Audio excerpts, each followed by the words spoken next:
அனைவருக்கும் வணக்கம். சற்று முன் பார்த்தீங்க அப்படின்னாக்கா சட்டசபையில் ஆசிரியர் காலிப்பணி இடங்கள் நிரப்பது குறித்து முக்கியமான கேள்விகள் விடுக்கப்பட்டது.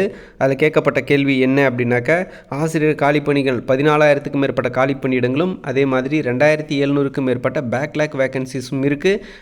அது மட்டும் இல்லாமல் மாணவர்கள் எண்ணிக்கை கூடியிருக்கு. அதனால் ஆசிரியர் காலிப்பணி இடங்கள் அதிகரிச்சிருக்கு. அந்த பணியிடங்களெல்லாம் எப்போ நிரப்ப போகிறீங்க அப்படின்ற கேள்வி முன்வைக்கப்பட்டது. அதற்கு பள்ளிக்கல்வித்துறை அமைச்சர் அன்பில் மகேஷ் பொய்யாமொழி அவர்கள் அதுக்கான விளக்கத்தை கொடுக்குறாரு.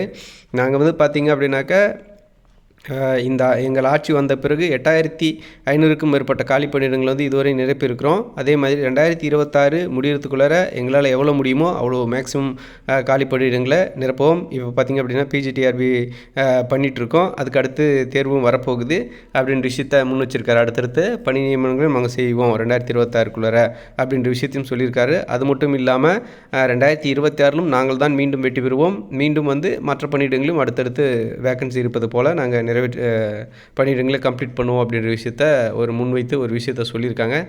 ஸோ இப்போதைக்கு நிலைமையில் பார்த்தீங்க அப்படின்னாக்க 2026 மீண்டும் பிடிபிஆர்டி, எஸ்ஜிடி, பிஜிடிஆர்பி எல்லாமே 2026 தேர்தலுக்கு முன்னதாக ஒரு மெகா அறிவிப்பு விடுவதற்குண்டான வாய்ப்புகள் இருப்பது போல் அந்த சட்டசபையில் அமைச்சர் பேசுனதை வச்சு பார்க்கும்போது இன்னொரு நல்ல ஒரு வேக்கன்சி இருக்கக்கூடிய ஒரு கால்ஃபர் வர்றதுக்கான சான்சஸ் இருக்குது என்பது போல தான் தற்போது தோன்றுது.